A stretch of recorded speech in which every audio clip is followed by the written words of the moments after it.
Presentation. Welcome to Hawk. It didn't rain today. At least it didn't rain where I am. So my name is Carol Bowie Jackson. We've got the whole Hawk leadership team here. We thank you again for joining us for this presentation. A little bit different than we're used to, but we are excited to bring to you tonight Rob Dunn. One of the things that the pandemic has allowed us to do for our meetings is to broadcast all over the world. Dr. Dunn, we're going to let him explain where he's coming to us from tonight, but also people from all over the country and all over the world are able to join in where they may not have been able to come to a live meeting. So we like to just tell everybody who we are. We're Hawk Habitat and Wildlife Keepers, chapter of the North Carolina Wildlife Federation. We're a group of people, like-minded individuals, that we are trying to share resources, local and global conservation news. We're raising awareness on the need, importance, and the ease of acting locally to impact the environment globally. We're creating a local presence and a unified voice for representation on conservation issues. We offer a lot of educational opportunities like the one tonight, and we practice stewardship by performing local projects. How you can get involved, of course, we always are looking for people to join our leadership team. We would love to have you join and help us plan events, help us plan these types of programs. But if you're looking for something you can do literally in your own backyard, we want you to build your own wildlife habitat. Food, water, shelter, places to raise young, and sustainable gardening practices.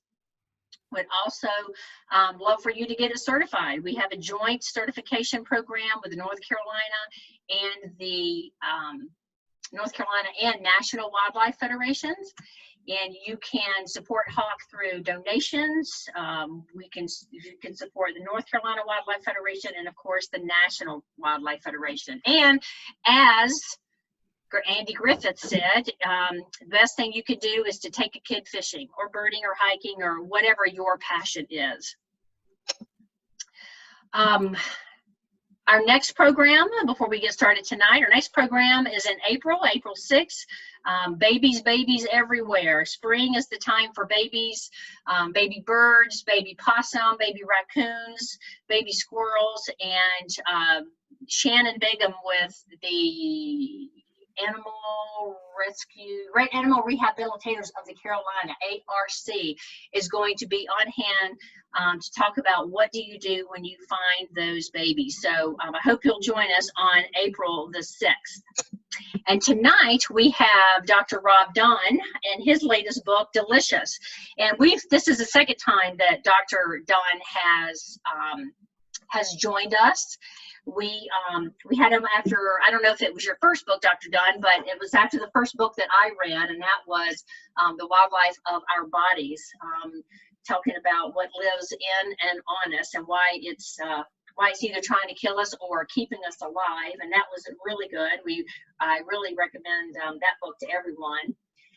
Then there's also Never Home Alone, which was, I believe it was the project where everybody sent in lint from the dust bunnies under their bed. So you can talk a little bit more about that one. And also another book I really enjoyed was Never Out of Season, and that is the environmental impact of expecting fruit to be available year-round. Dr. Dunn is a professor of biological sciences at NC State. He's got a lot of citizen science projects that you can get involved with, like sourdough bread, making your own sourdough bread, ferment. I'll let you talk a little bit more about that.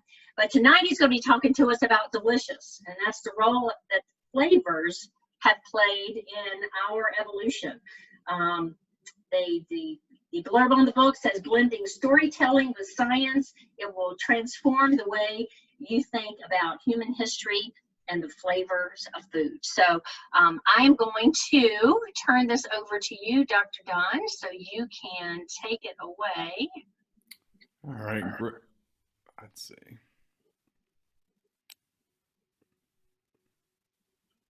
All right, you should have, there you go. Well, thank you everybody for coming today. I'm in Copenhagen, so it's midnight 30 here. So I'm not as energetic as I might normally be, I apologize. But I'll try to have energy, but it's pretty late in my day. Um, I'm going to talk about both of these books today. I'm going to actually start a little bit with Never Home Alone, because that's what Carol originally asked about, and then transition to Delicious. And the topics are very different, but the thing that's going to come up in both of these is sourdough bread in different ways. Um, and in some ways, these books both relate to stewardship, so they seem very appropriate to Hawk. And I'm really thrilled to be invited back by Hawk. It's wonderful work that you do, and it's a wonderful community that you have. And so I'm grateful to play my little part in it. With regard to Never Home Alone, which is a book, as Carol mentioned, about our relationship to the species that live in our houses, what lives with us, how did those species evolve, how do they influence us, how do we influence them, and how should we think about them? These are the topics this book covers. And three themes that go throughout the book that I'll hit on quickly tonight are empathy, moderation, and a garden. And this is the stewardship piece that I'll come back to at the very end. And I'm going to start, though, with the empathy component. And we, as scientists, we don't think about empathy very often, sadly, too rarely. But I think when we consider other species, that very often when we do our best work, we make those considerations with some kind of empathy. And I think this is an ancient human part of our human condition, which is to have empathy for other species around us. I love, this is a piece of bison bone art from about 12,000 years ago from the Trois Cave. And if you can see the arrow at the top, what it's pointing to is a little carving of a camel cricket on this bison bone. And to me, you can't carve that camel cricket. You can't know what it really looks like. You can't want to carve it without having to think about the camel cricket some and to have some consideration for what its life is like.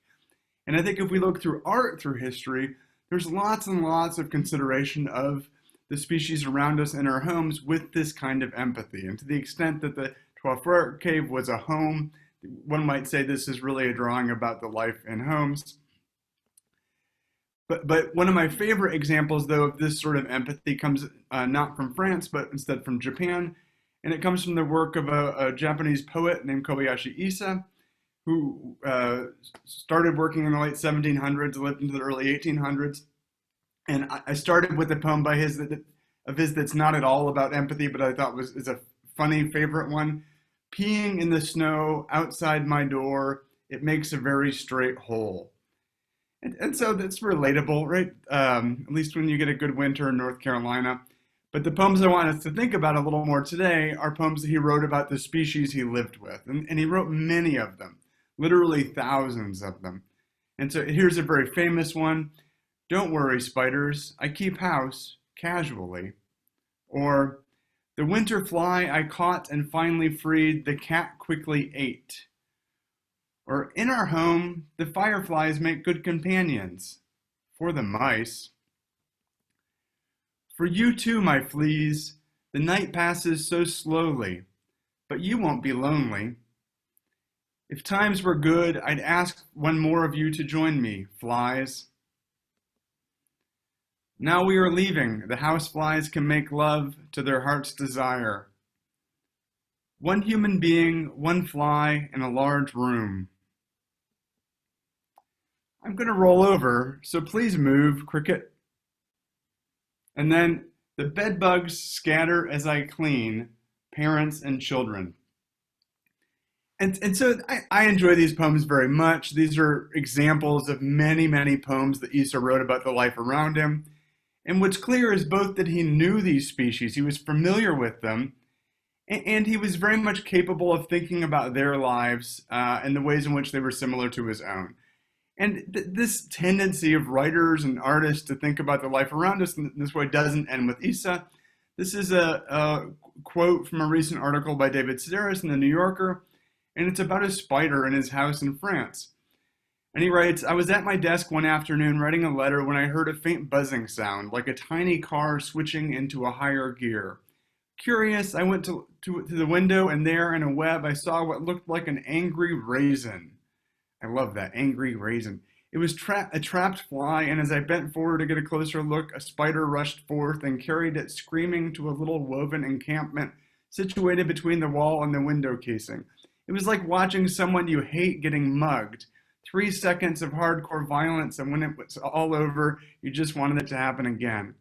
At that moment, I stood at the window with my mouth hanging open. All I recognized was a profound sense of wonder.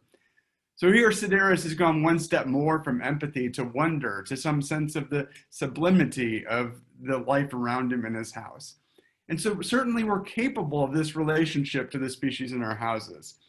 But when I started studying these species, what I found is that scientists had largely neglected them, that they were basically unstudied. And I think that the reason is in part that as scientists, we began to develop a kind of lack of empathy for the species around us in our daily lives. We were trained to go to faraway places. And so all the stuff around us, it moved into the invisible world of things we don't pay attention to, the invisible, unaware world in plain view. And so we missed it. And this started to become apparent to me, the sort of the very beginnings of our work in houses. And as it did, I had this image in mind. This is an image that Magdalena Sorger from my lab did with Clint Pennick, building on an earlier image by E.O. Wilson. And this is an image that shows the life on Earth, the multicellular life on Earth, as a function of how many species there are of each kind of thing. And so if you look at those trees show you that all of plant life is relatively diverse. The smaller frog shows you that amphibians are relatively less diverse than the plants. That elk, I guess that's an elk, shows you that mammals are much less diverse. And then there's that giant fly and the giant spider, reminding you that most of multicellular life is either insect or more generally arthropod. And so when I started thinking about, well, what might we be overlooking in houses, these were the things I had in mind. And so we went about starting some projects in houses, and the first one was on camel crickets. This is a camel cricket. This is a native species of camel cricket. These are also called cave crickets. And their natural habitat is in leaf litter and in caves. And there are many species of them, and they weren't really studied when we started studying them in any real detail since the 1970s, early 80s. And so we thought, oh, wouldn't it be fun if we engaged people around North America to study these crickets? And we found them kind of interesting, and we thought maybe other people would too. And so the first thing we did was to ask people, do you have these in your house? And I can't see you, otherwise I would ask you as audience members if you have these in your house. But you can raise your hand and I'll pretend I see you and be delighted by it. So we asked people, we did a kind of show of hands, and this was work led by MJ Epps, amazing natural historian, even better fiddler, well, very good at both. And what MJ very quickly saw was that the houses with red dots are people who said they had these camel crickets, and the houses with white dots are people who said they didn't have them. Now, the problem with this map is this is not at all what all the scientific papers about these crickets from the 1970s, 1980s had said. And so either we were wrong, or the public was wrong, or the old papers were wrong, something was wrong. And in these moments, it's very easy for scientists to think that the public is wrong, that maybe people went into their basement and they saw mice and thought they were camel crickets, or roaches, or we didn't know what. And so MJ asked people to start sending pictures in of the camel cricket so we can sort of validate what they were seeing. And what we found was that rather than the small native camel cricket that we were expecting to find, is that this giant Japanese camel cricket had basically moved house to house across North America, largely unnoticed. And so here is this amazing reality. Here's a map that shows it. So those dark gray dots are all records of this Japanese camel cricket across North America, and people really didn't know it was in houses in this way. As we were looking at this camel cricket, it turns out that these white dots are actually records of a totally different Japanese camel cricket that we really weren't aware was in basements. And so to me, this was super amazing because it was a way in which we could recognize how little we understand about our houses, because if we could discover sort of new to North America species the size of my thumb, which is just an ordinary human thumb, what did that mean about what else was lurking in houses? What else could we discover if we started to think about smaller species? So we got super excited. I teamed up with my good friend Michelle Troutwine, who's now at the California Academy of Sciences, and then also Matt Bertone, who you see here, and we went into 50 houses in Raleigh, North Carolina to figure out, what if we tried to survey all of the insects and their relatives, the arthropods? How much might we find in those houses? And when I presented this to people in the entomology department at NC State, what they all said is we were going to find these things and it was going to be boring and we shouldn't even try, which was a good sign that maybe it was not going to be boring. I mean, it's sort of the best thing ever if somebody tells you it's going to be boring and you don't think they're right. And so we went ahead and looked, and what did we find? Well, it took a couple of years to do this work, because it turns out that for most of the species in houses, there isn't any expert who can identify them. And so what would happen is Matt Bertone would initially sort them, and then we'd have to find somebody in Slovenia or the Czech Republic or Albania in one case who could identify what we were finding. And so it took a long, long time. But in the end, what we found is thousands of species of arthropods in those first 50 houses. And I'll say that the very first house was mine, and it had like 100-something species. And I thought, oh no, Holly Meninger, who was staying in her house at that time, must be living a messy life. And it turned out that that was just representative. The average house in North Carolina has 100 species of arthropods at least. And so this resulted in all kinds of scientific papers, new discoveries, new records of species,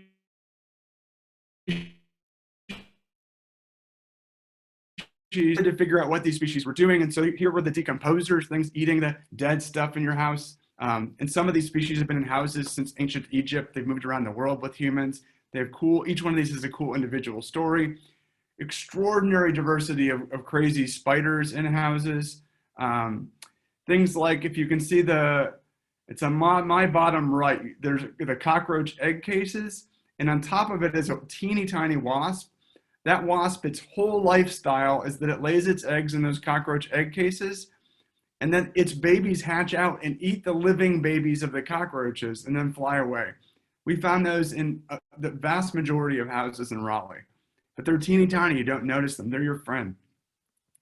And so we were so excited about this, we launched a bigger project where people could send in their pictures of their own arthropods in their homes, and you can use this project. You go to iNaturalist and log into the Never Home Alone project. And now we have 20,000 observations from around the world, now 3,420 species in homes. And so super fun. And I thought when we discovered all this in homes, we would announce it to the news and people would say, oh my gosh, it's so interesting. Let's figure out all their stories and write poems about them. And it's not what happened. What happened first was that kids would ask, what good are they? But when kids asked this, we would talk all about the beauty of these insects and tell their stories. But then we found that this was also what adults would ask, what good are they? And this hurt me in my heart. Because for me, these species are just interesting and beautiful. But we started to think about, okay, what good could they be? But this is not how I was trained. I was trained as a basic ecologist, evolutionary biologist, no goods, no bads in nature, just truths. Nature can be terrible, nature can be wonderful, but there aren't good and bad species.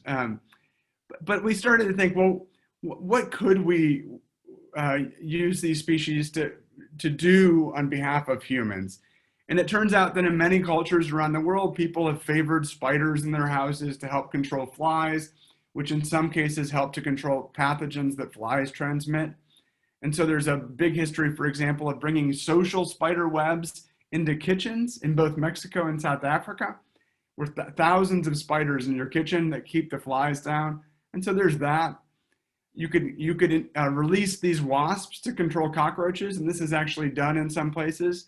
And so these are goods. These are sort of ecosystem services, the species that are helping to control the species we don't like. But we started to think a little bit more, and we wondered if there wasn't another kind of empathy we could marshal here. What if we think like these organisms and think about what can we learn from them? What other sorts of things do they offer us in a broader sense? And in about this time, I was working some with Amy Grundon, who's a faculty member in the building next to me. And I started to wonder, flipping back one slide, if there weren't species that live in houses that are really cave species, and if so, might they have enzymes in their guts or bacteria in their guts with enzymes that are good at breaking down hard to break down things? Because we know cave organisms often have to live on diets that are really hard to break down bits and pieces of whatever they find deep in the cave. And so we tried to think about how to do this, but I didn't really know how to do it. I'm not an industrial microbiologist, but Amy said, well, look, there's this stuff, black liquor. It's the waste product of the paper industry. And often it gets burned. When it's not burned, it's dumped into rivers in some countries. It would be great to be able to break it down. What if we try to figure out if any of the insects in houses, especially the ones that are associated with caves, have microbes in their guts that can break this stuff down and turn it into energy? And so we teamed up with Stephanie Matthews, who was a graduate student at the time, and Stephanie got to work on this project. And in the very first camel cricket she looked at, she found so many species that could break down lignin, which is the hard to break down stuff in that black liquor, that it doubled the number of bacteria species on Earth known to be able to break down lignin. And some of them could do that in that alkaline bath, which is what that black liquor is. And so this was super exciting. We went from everybody hating camel crickets to now camel crickets offer a value to society. And it made us start to think, well, what are the other sorts of values? At about the same time, somebody had asked us, do you have any insects in the lab or any yeast in the lab that can make a new kind of beer? And so we thought about this a little bit, and Ann Madden was working on paper wasps like this one that nest on houses. And so Ann looked at paper wasps to see if they had unique yeasts, and there was reason to believe they did. And the very first yeast that Ann pulled from one of these paper wasps was a kind of yeast that could make beer that had never been used in commercial beer brewing before, and it led to a patent and now a startup company based on a single wasp. There's Ann with a keg of that beer, which was kicked because it was quite popular. Another example, we started working on other microbes, and somebody asked, well, what about the stuff that lives on fish? Is there still something on the skin of fish that could be useful? And just said, maybe. And so we started to try to think like a fish. Well, what? And so we came up with a project to try to figure out, could we find microbes from the skin or fish or bodies of fish that are already in our houses that might be useful? And we teamed up with Ben Redding. So this is not Utsi, that's Ben, that's Utsi. They look a little bit similar. But the reason I've got Utsi there is that the microbe that we found in caviar and on fish skin is the same microbe that was found in the body of Utsi the Iceman. And it appears to actually slow the work of other microbes. And so it prevents food from going bad. And so it's looking like we can control the flavors in caviar using this microbe from the skin of fish. So another example, we've also worked on projects to figure out, can we make new kinds of textiles from using insights from the exoskeletons of ants? We couldn't, but we made a design to make new kinds of pillowcases, which was cool. Omar Halawani just finished a project trying to find new antibiotics being produced by household ants. Megan Temis has worked a little bit trying to figure out, these are face mites, you all have them. Put your hand on your head right now, you're touching them, they're there. They have sex on your head at night, so it's late. They also don't have an anus, as you can see in this picture, so they eventually just fill up with feces and kind of pop. But although there are thousands of these on you right now, most people generate no immune response to them, which almost certainly means they produce immunosuppressants, and we need new immunosuppressants, and so maybe these have the thing we need. We haven't gotten very far with that project yet, and these species have also produced useful insights. And so what value do they have, I think, is really a question that's limited only by our creativity and the extent to which we can empathize with these species and how they're living and what we might borrow from them. And it's not just arthropods. There are microbes inside every grain of salt in your salt shaker that are able to perform extraordinary metabolic feats that are useful to industry. Carlos Galler has recently looked at microbes in tap water and water faucets and found a microbe that can precipitate gold, which might help with bioremediation, but also in getting gold, which would be, I hear that's a good thing. And so these are all these values of species in their houses. But what I've not mentioned yet is that this is really just part of the book. It's also part of the story of life in houses, because for as much as the most diverse multicellular creatures in houses are insects and other arthropods, if we really scale out, what we see is that there may be 1 trillion bacteria species, even more kinds of viruses in the world. And there are undoubtedly hundreds of thousands of those species in our homes. And so that's even the bigger unknown. And I get into this a lot in the book. I'll save it for you. But as we zoom in on smaller and smaller things, the mysteries get bigger and bigger. And so if you inhale right now, you're inhaling thousands of species, and maximum 10 of those have been studied by scientists in any detail. And so how do we manage all of this life?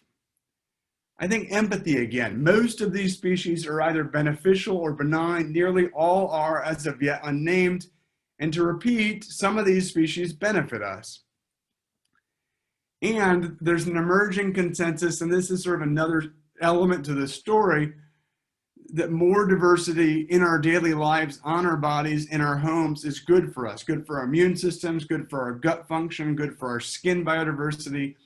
But we've lost that diversity, and we've also lost specific beneficial species. And so we need to figure out a way not just to use moderation, but also how to garden some of this life back into our daily lives that we need. And so this is a tricky proposition, and I spent a lot of time thinking about how to do this. And it turns out that we're still so ignorant that it's quite difficult. But I found what I think is what we're likely going to do. And then I found a model for what I hope we do. What we're likely going to do is a kind of false moderation. And what I mean by this is that we will do what we've often done in history, which is we'll kill all the species around us and then realize that some of the species we need are missing. And we'll try to add them back one by one, only to realize we don't know enough to know which ones to add them back. In this approach, we destroy the wildlife around us and we try to fix the problems that creates by adding a few species back. We can talk about this later, but this almost always goes wrong. But this is our sort of tendency, like kill everything first and then we'll figure it out. And I think especially in light of COVID, this is the road we're on. The other road is one that's suggested to me by sourdough bread. Now I'm going to walk through this example, and then I'm going to use this as a transition to talk about the other book. So sourdough bread is made using a sourdough starter. To make a sourdough starter, you mix flour and water, and magically bacteria and yeast appear. We'll get back to that magic part. And the bacteria, typically lactic acid bacteria, produce acid and also aromas. The yeast produce carbon dioxide and also aromas. And typically, we've studied this in great detail. You have a couple of yeasts in the average sourdough starters and a couple of species of bacteria.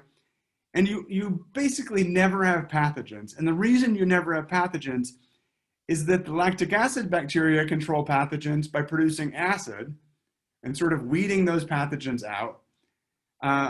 And the yeast produce a little bit of alcohol, which also weeds some other species out. And so to me, this is a beautiful thing because this is a garden that actually weeds itself. And so as I think about how we might imagine the life in our homes and the stewardship in our homes in the future, this is kind of what we want. We want a biodiverse garden that weeds itself and yields something that we want, which is in this case, bread. And so as I was writing Never Home Alone, I got super interested in the story of sourdough bread, but also in the story of fermented food in general, because we often talk about the knowledge systems and the sciences of different cultures around the world, but we don't typically have very concrete examples of what that means. And the more I studied fermented food, the more clear it became that this was one of those concrete examples, that the science associated with cultures around the world had developed amazing techniques for gardening specific microbes in the kitchens in the way that improved human daily life, improved human pleasure. And then here's the transition. Also in a way that very often produced pleasing tastes, pleasing aromas, and pleasing flavors. And so I'm gonna pause here now and sort of end the discussion of Never Home Alone with this idea that what we need to be thinking about as we imagine stewardship of the life in our houses is we need to be thinking about how do we make this kind of garden, a garden of pleasures that weeds itself. Now though, I'm going to transition to delicious, and I'm going to do a little more text-heavy version of this, and so I'm going to try to switch how I'm doing this a little bit, if you bear with me.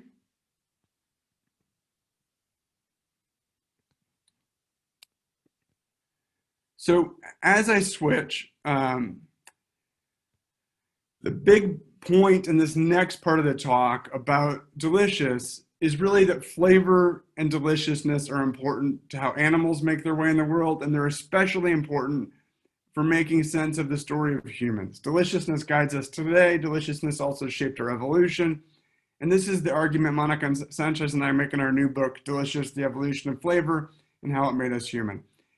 The book is very different from Never Home Alone, but in my personal life, it's what follows from it.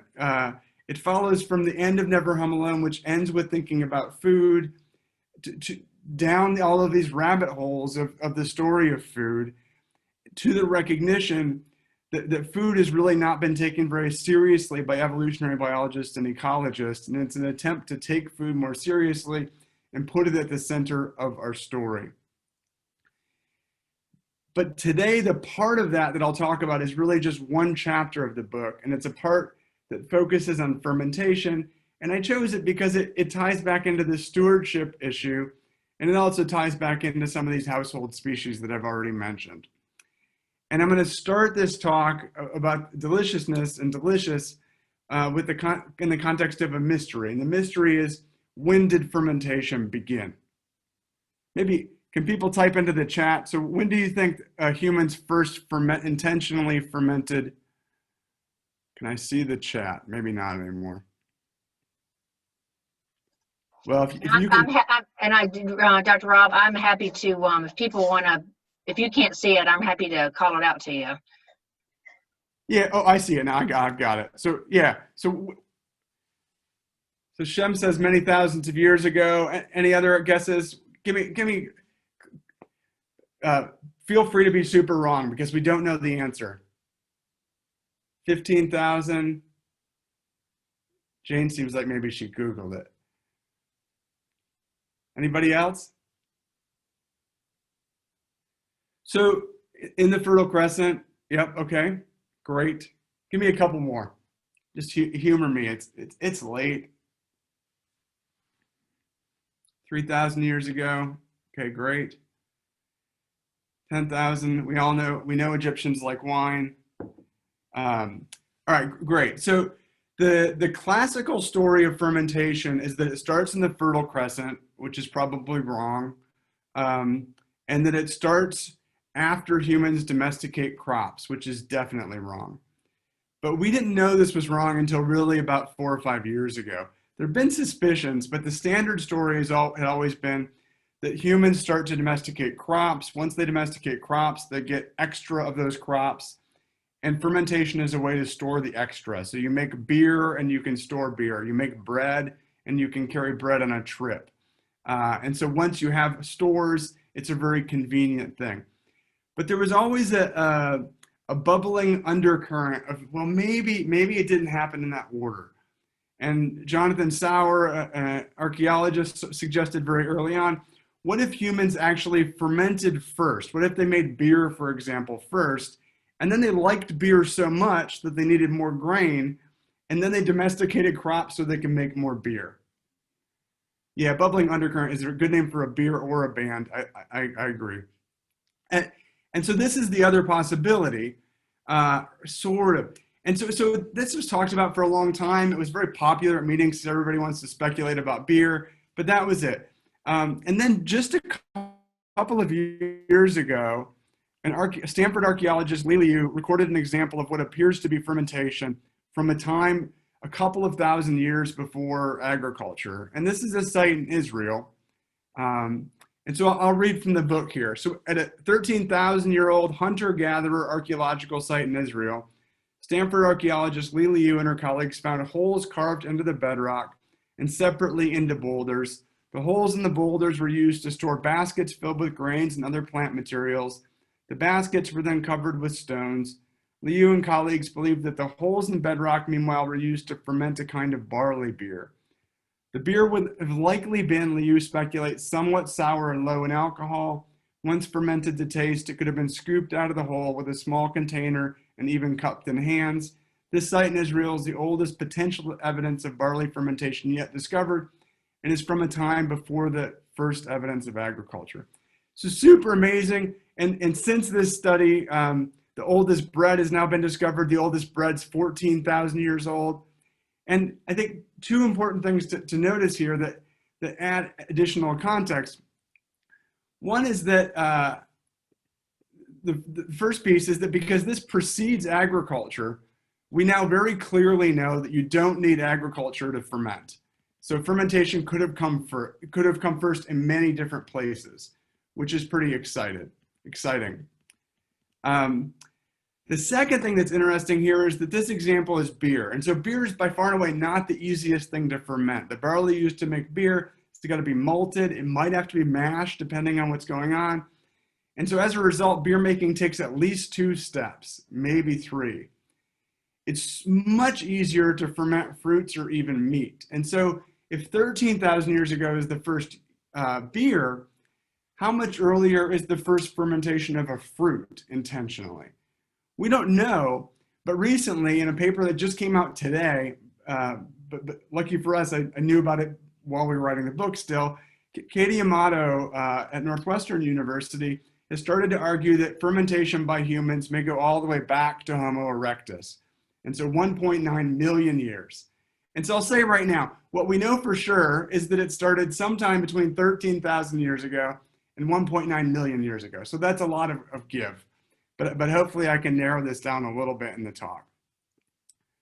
And let me just flip through the sides a little bit here. This just to show you, this is the site Li Liu worked at in Israel. And you can kind of see the stones with their holes in them. There's Katie Amato on the left and Homo erectus on the right, except maybe it's flipped on your side, but it should be obvious who's who. And so Katie, though, thinks that this might have all started much earlier. And so how do we think about this? And I think I need to offer a little more context here. And the context is that Homo habilis and later Homo erectus, as they were evolving, African forests were shrinking. Ancient humans found themselves spending most of the time on the ground in open habitats. In those habitats, many of the ancient foods were most scarce. In such environments, the ability to eat new kinds of food would have been valuable. And so Katie thinks that in that moment, fermented roots would have been easier to chew and digest. Fermented meats would have been useful to store during seasons in which food was scarce. But there's also something else, and here's where the hypothesis about deliciousness comes in. In considering the food around them, our ancestors had to make choices. How did they make those choices? Monica and I in our book argue that they relied upon deliciousness of those foods. It's a simple argument in many ways. All we're really saying is that given 2 food items, an ancient human would have chosen the one that was more pleasing to eat. But it's an obvious opinion that seems to have rarely been voiced. And I think partially it's because it's easy not to have empathy. It's easy not to think of ourselves like them. But to make sense of how this might have worked, the details of our system and taste become very important. So let's leave Homo erectus here for a moment, holding, say, a fermented root and a fresh root. And let's consider how their and our taste and olfaction worked. So flavor is the result of taste, olfaction, touch, and other senses. Taste, as we argue in the first chapter of our book, evolved in animals to lead them toward the foods they need and away from those they should avoid. Taste is hardwired. You don't have to learn to be pleased by certain tastes. Taste is encoded in by different receptors, some of which are associated with pleasure, others with displeasure. And so salt taste receptors reward animals for finding salt, which is far less concentrated in most food items than it is in animal bodies. As Shem says, sweet taste receptors reward animals for finding sugar, energy, exactly. Umami taste receptors reward animals for finding nitrogen. I won't talk more about them here, but it also appears now that there are other kinds of taste receptors that we don't learn about in school. And so, for example, for phosphorus and calcium, for curcumi, which is an amazing one we can talk about later. And then we have bitter taste receptors on the flip side. And there are a bunch of kinds of bitter taste receptors on your tongues, but they're all wired to the same wire in essence. And so they detect different chemicals in the environment at very low concentrations, but they all send the same signal, bitter. And so taste leads us toward things we used to need and away from things we used to not need. It becomes a problematic sense in that it evolved in a very different context from that in which we live today. But that's sort of the basics of taste. And we have subtle genetic differences one person to another in taste, but they're actually pretty modest. Now, smell is a totally different kind of sense than taste. It's far more complex. For one, we have in our noses thousands of kinds of olfactory receptors for chemicals, not a few thousands, tens of thousands, depending on the species. Each corresponds with a particular compound or set of compounds. And how this works is beautiful and amazing, and we cover it in some length of the book, but it's just fascinating. But the important thing I want you to know about smell is that it's learned.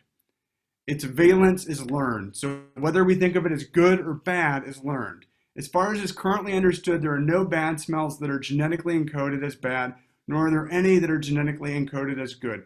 We learn to love certain smells, certain aromas, and learn to dislike others.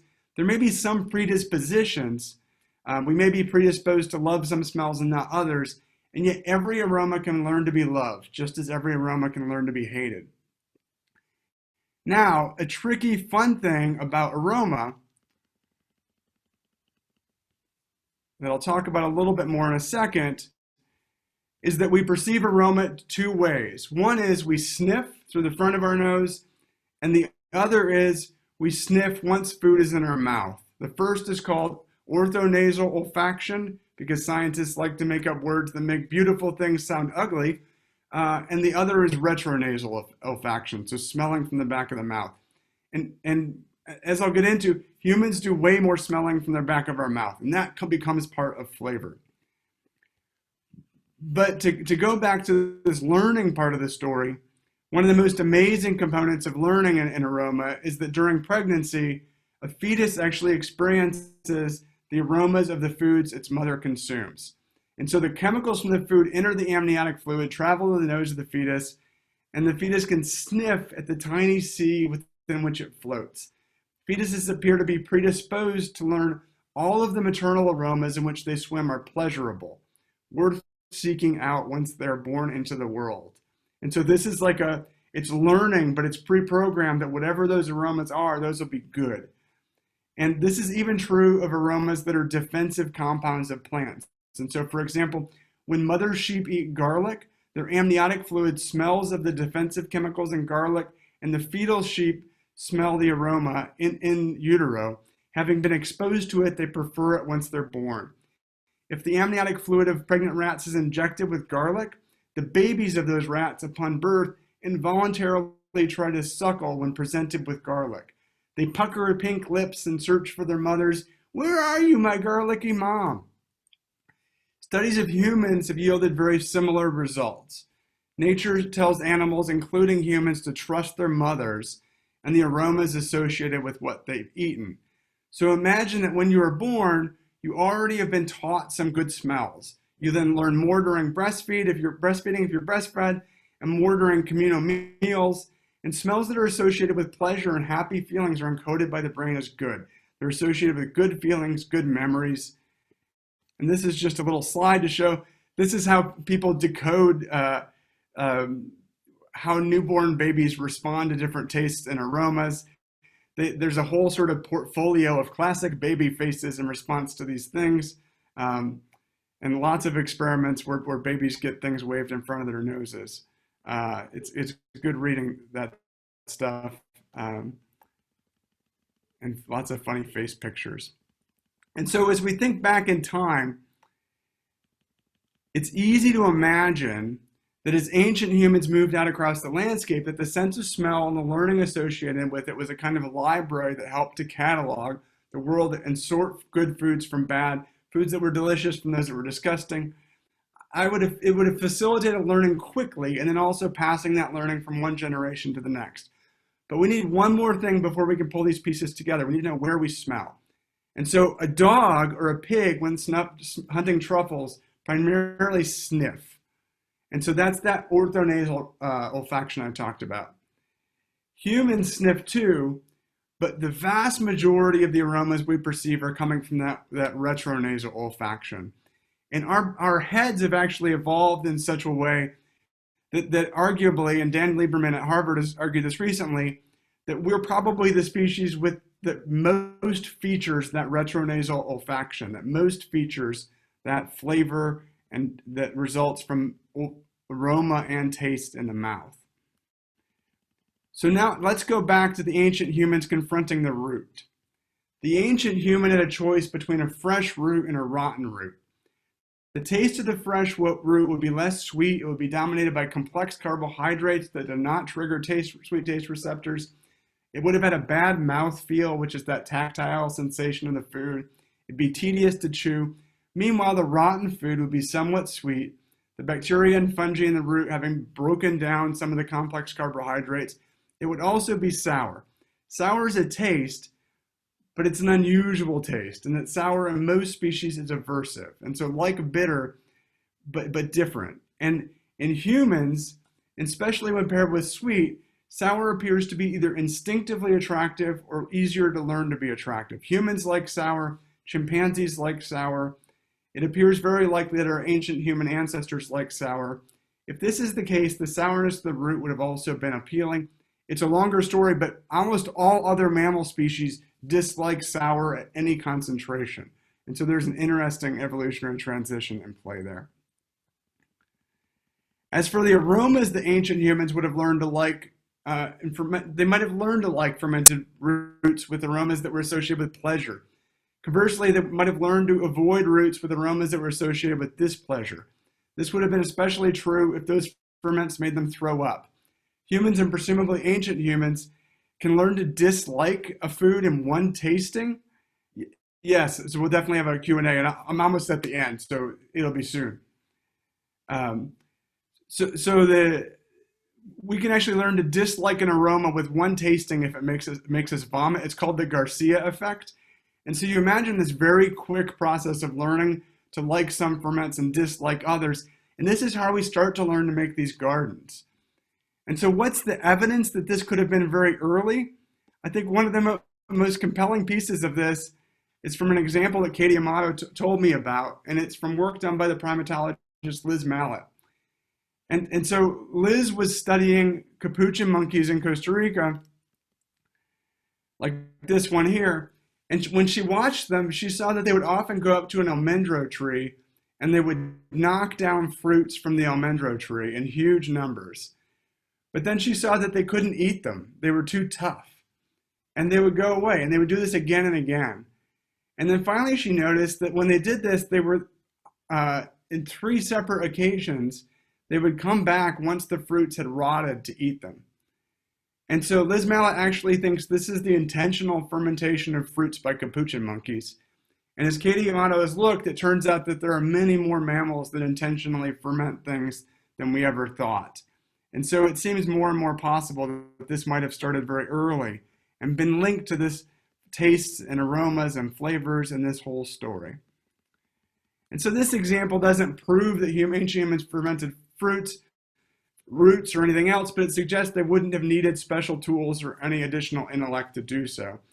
And so we're left for now with the knowledge that the first fermentation was probably at some point between 13,000 years ago and 1.9 million years ago. Amato is increasingly not the only one who thinks it was very early, but we'll have to see. I don't have a strong feeling myself yet, but I think the mystery is exciting. The other part of this, though, that's interesting, and it brings this back around to Never Home Alone, is where these species come from in the first place that are being used in fermentation. And one of the things we've been able to do is to actually start to study this in the context of different fermentations. And what we've been able to show is that in quite a few fermentations, the species of microbes that are contributed to the sourdough or to the kimchi or even to the yogurt are actually coming from human bodies. And so we're essentially outsourcing our microbes from our bodies to make these fermented foods that we also then love and ingest. And then those microbes in the fermented food also change our body. And so our bodies become covered with the foods and microbes that we're fermenting. And so there's this kind of complicated symbiosis between us and these microbes. And so in a way, the garden that we're interested in is not just the gardens of microbes in our houses, but what's the interplay between that garden and the garden of our bodies? And the final turn in this story is the question of where the microbes also occur in nature that we're using in this way if they don't come from our bodies.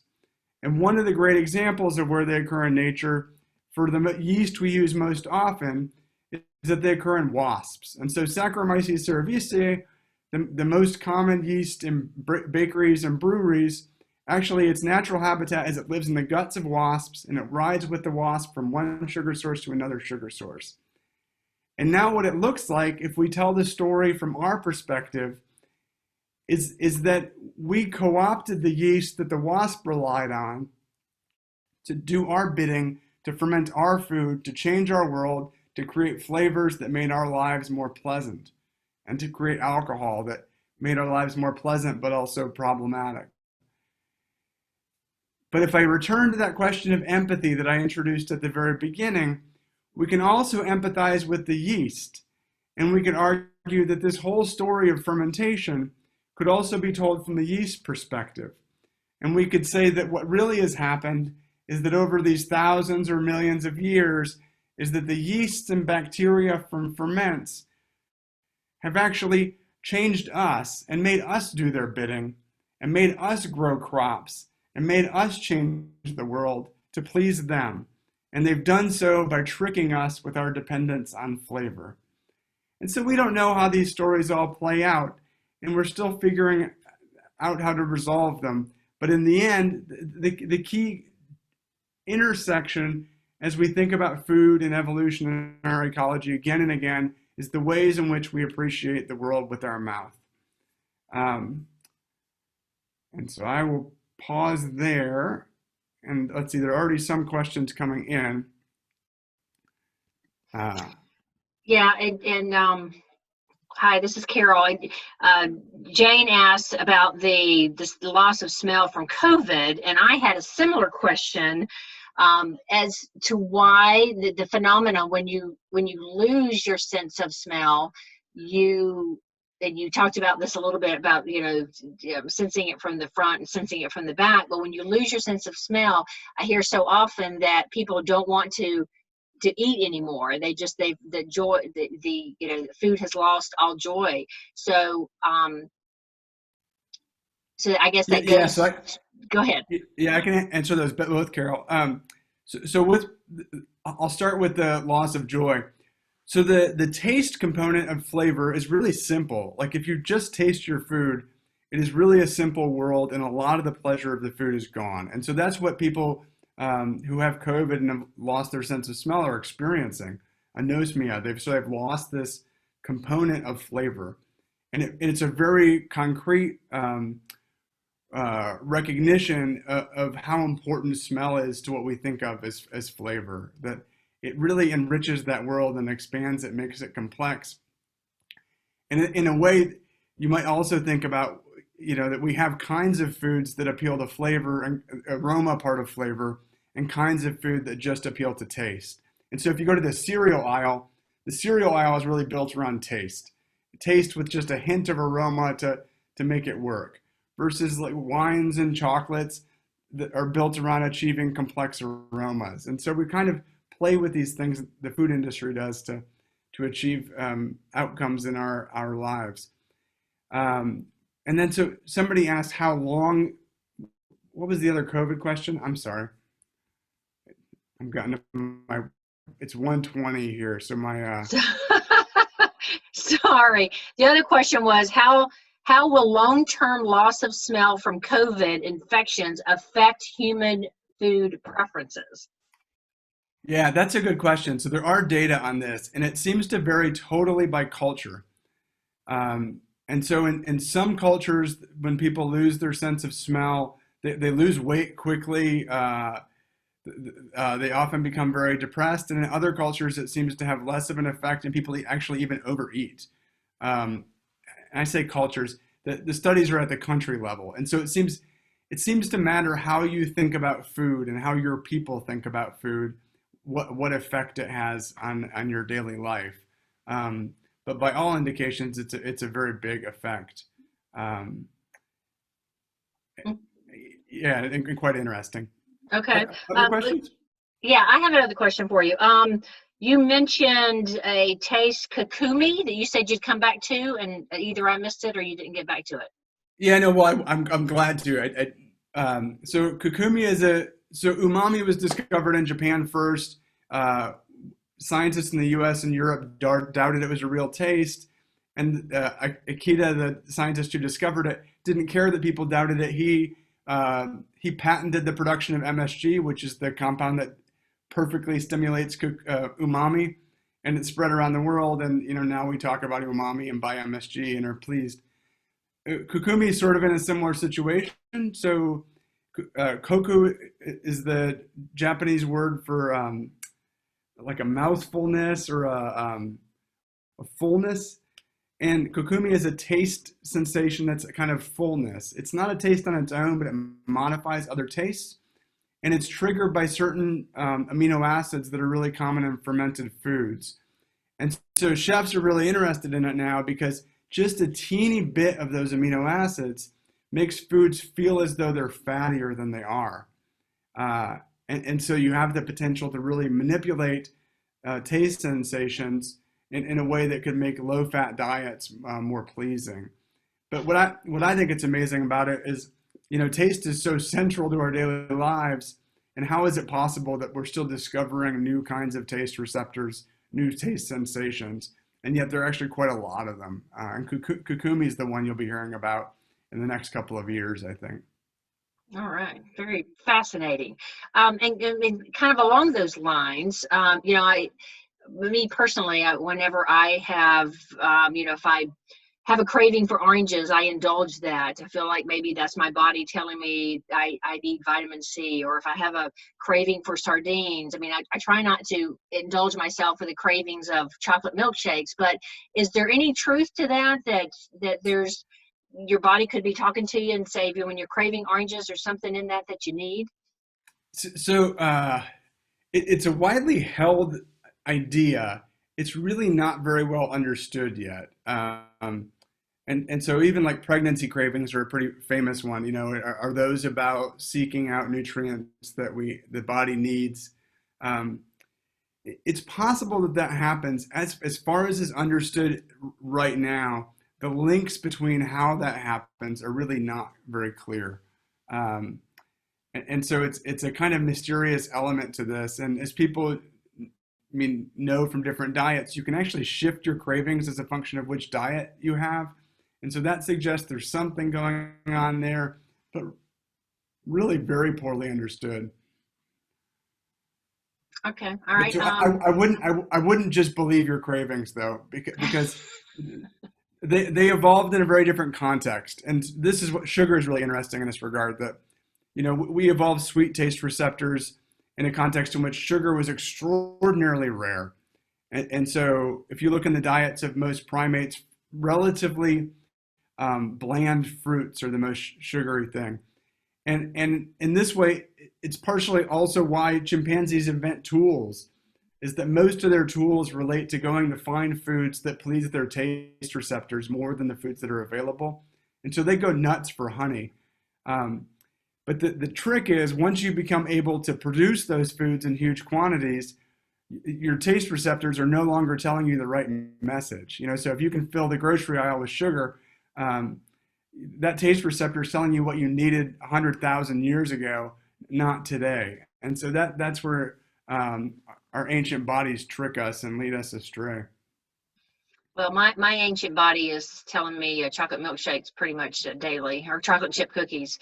I've got another question. Does the nasal microbiome affect an individual's ability to sense various smells? Yeah, so this has been studied more in dogs than in humans, but for sure it does. And in a way, what's happening with COVID is a little bit the manipulation of part of the microbiome there. But in dogs, it's thought that maybe one of the reasons that old dogs so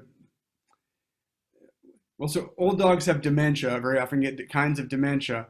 And some of that may be that they're losing their ability to make sense of the world because their olfaction isn't working as well, because their nasal microbiome is getting unusual.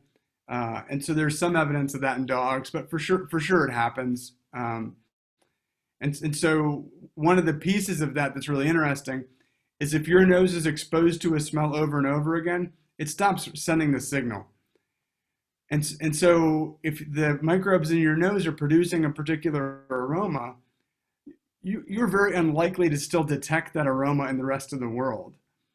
And so there's interesting interplay there that we don't understand super well. And olfaction has long been a sense that sort of lagged behind.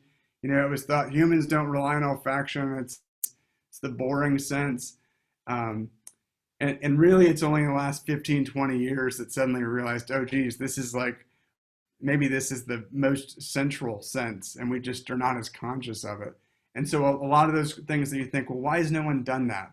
It's because it's the last 10 or 15 years when things became possible and started to fast forward. Shepard or Foley? All right. Let's see. Is it true that women have a stronger sense of smell than men? So there are a higher proportion of women who have really extraordinary ability to discriminate different aromas. I think it's hard to figure out what the maximum is, but if you look for the proportion of women that's really have superior abilities in that regard, it's really high. And the data suggests that pregnant women are actually sort of at the very far end of that scheme. Yeah, so that is true. All right. Okay. Got a question. Where can we buy your books? So you can get so for the new book, Delicious, if you go to the Princeton website, I'm not talented enough that I can pull it up while we're doing it now, but if you Google Princeton Delicious Rob Dunn, you'll get it there, or you can get it on Amazon too. Always nicer to support, and your local bookstore should have it too, whether online or depending where you are. Okay, and it's any of those good places. And it's just come out, right? And I believe that there. I think your publicist was going to send us and I think I've got it, the link for a discount code, so we can't order it online through Princeton at a discount, and we'll get that out to attendees. Yeah, and I'll tell you now, I think the discount code is just my last name. So if you go to Princeton and get it there and just type in Dunn, you'll get it's a considerable discount. All right. Okay. What it is. And then hang on, we got one more question. What about memory links to smell and taste? And does let's see, what about memory links to smell and taste? And does the loss of that affect that? Loss of smell affect memory, I guess, is what the other question is. Yeah, so that's a good question. So the way memory and smell work is it's like well, I'm old enough to remember card catalogs, so humor me and pretend you remember too. Okay. So your brain has these aroma subjects, and the more you experience a particular type of aroma, the more finely they're divided. And so cheese will be divided into different kinds of cheeses, wine into different kinds of wine. And then each one of those aroma subjects, it gets a kind of ranking from good to bad. as a function of the memories that are attached to it. And those are all kind of glued together in a complicated way. And so the more good memories you have of a particular aroma, the more its sort of default sensation is good. And so all of that library is intact, even if you lose your sense of smell, but it no longer has the direct trigger. And so then it only comes up as those memories that you sometimes get that, that drift in, and you remember a smell, and suddenly a whole picture comes to your head. But that link between aroma and memory and the valence is really powerful, and really shapes the kinds of foods people make too. So someone had a hand raised, and then I lost it. All right. Well, I got another question from Shem. He said he's asking, would women be more likely to discern smell due to MHC genes, similar to the T-shirt experiment? Yeah, Shem, I would love to know this. So we've done a lot of work on skin microbes, and so for people who don't know, this is an old experiment where women and men both chose T-shirts. Well, in some versions, both women and men, from people of the opposite sex who wore those T-shirts, and then they chose which one was sexiest or most attractive. I forget what the description was. And those old studies found that people consistently chose people with different immune genes, these MHC genes. And the idea was that the reason for doing that is that your kids would then be more likely to have different immune genes and be able to respond to different pathogens. Amazingly, this has been super poorly studied, and so we really know very little about it. And we don't actually know how those women in that study were detecting those aromas. And so one possibility is it was really these olfactory receptors. The other possibility is that there's another part to the nose called the vomeronasal organ. And it's still unclear if humans have this part to our nose. But in other species, that's what's used to detect pheromones. And so this whole suite of things is quite complex. And so if people are using just their normal olfaction to detect those MHC genes, then maybe, yes, women would be more discerning, and that would be really interesting. If they're using that other kind of olfaction I mentioned, then it might be totally different. But it's super understudied. And I mean, I think for me, this is one of these cases where people want to know the answer to that, but scientists got interested in other things. And so we sort of missed what seems like a pretty important story. Thanks, Jim. All right, we've got another question about people with super palates. Recent studies at Duke and other institutions. I guess aren't there also studies that say kids are uber tasters, so they sometimes they're more adverse to certain foods because they can smell more than we as adults can smell? Yes, so both taste and smell and how pronounced their effects are on people vary among people, at least in part genetically, and they vary through lifetimes. We don't understand it quite as well as one would hope exactly how they vary through lifetimes, and it seems to differ from one taste to another. And so for sour, for example, kids really like sour. Newborn babies don't like it as much. It's a more complex response. And the preference for sour seems to fade a little bit through time. But sweet does something a little bit different. And so each one seems a little different. And then sometimes people with super palates, what people are talking about is olfaction.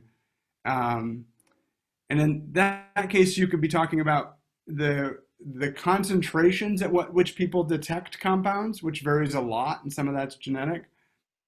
Or you could be talking about the ability to discern different smells. So can you tell this wine from that wine? And in both cases, there does seem to be differences among people that are really interesting. But still pretty early days. Well, but yeah, there's some nice work at Duke on that. Well, it's all very fascinating, and we really appreciate you joining us this evening. Hang on, do I have another question here? Oh, fascinating topic. Thank you. Yeah, thank you very much for joining us. I know I got to ask one question before I let you go. What the heck are you doing in Copenhagen? Well, so I have positions both here and there, so I go back and forth normally, and but we've been here in this time because I'm teaching virtually, so been teaching from here. It's been a good place to be during this strange time. Yeah, strange time indeed. Well, thank you so much for staying up late and joining us tonight. I really appreciate it. I encourage everybody to go out and buy your book.